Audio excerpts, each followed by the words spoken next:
Arya Nolan, a small girl with dusty cheeks and trembling hands, walks into the towering Grand Crest Bank. The huge glass doors feel heavier than her tiny frame, yet she pushes them open because desperation leaves no other choice. Inside, everything gleams with polished wealth, marble floors, golden wall sconces, and busy executives in tailored suits rushing like they're racing time. Arya, dressed in a torn gray shirt and loose jeans, looks painfully out of place. People glance at her as if she's a speck of dirt on a diamond floor. She clutches an old white bank card, her mother's last reminder. After wandering the city with barely any food for 2 days, she hopes this card might hold something, anything. Her mother told her to keep it safe, but Arya never knew why. Walking deeper into the glowing lobby, she tries to gather the courage just to check her balance. Arya reaches the customer service desk, where banker Elena Roar pauses at the sight of her frail state. Instead of judging like the others, Elena speaks softly, asking what Arya needs. With a shaky voice, Arya explains she only wants to check her balance. When Elena sees the old, nearly faded card, she realizes it requires access to deep archives that only Maxwell Grant's exclusive terminal can retrieve. She gently guides Arya across the busy bank floor. As they walk through the rich crowd, people whisper, stare or even frown, wondering why a child like her is being escorted to the VIP zone. Arya stays silent, unsure whether this moment will end in hope or disappointment. Inside, she feels like a thief in someone else's world. Elena keeps reassuring her with her presence, becoming the first bit of kindness Arya has seen in days.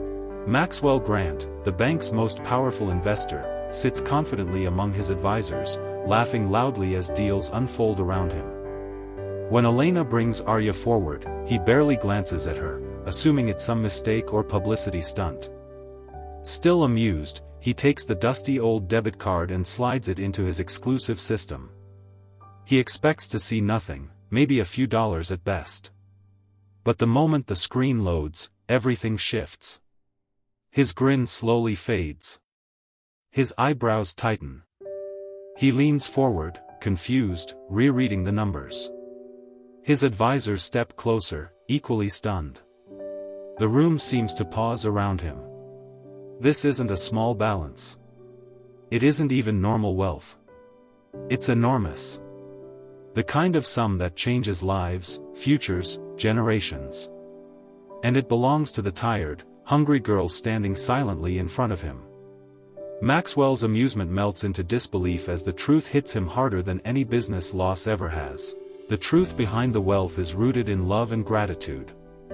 Years ago, Arya's mother worked in a small community center where she cared for an aging entrepreneur named Victor Hale.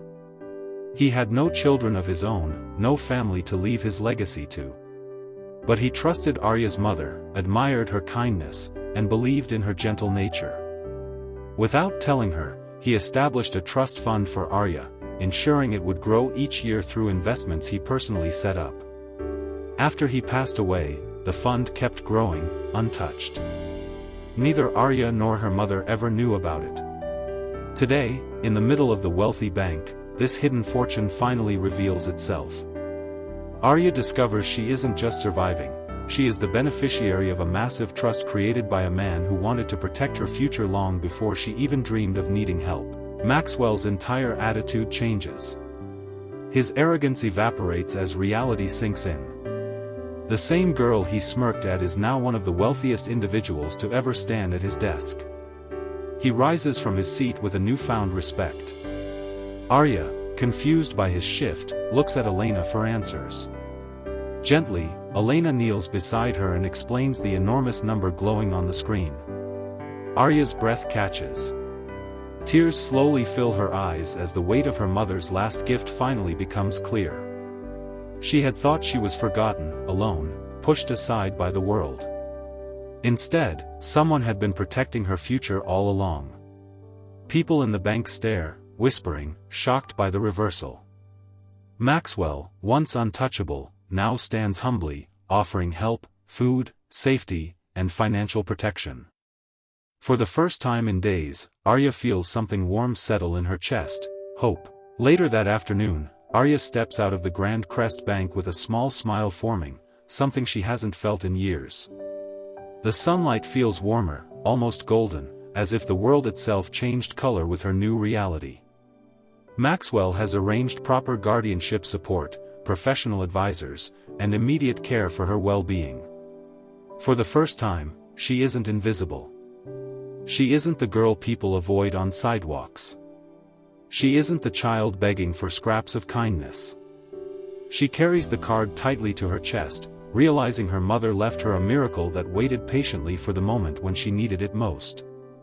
Life had been cruel to her, unforgiving even.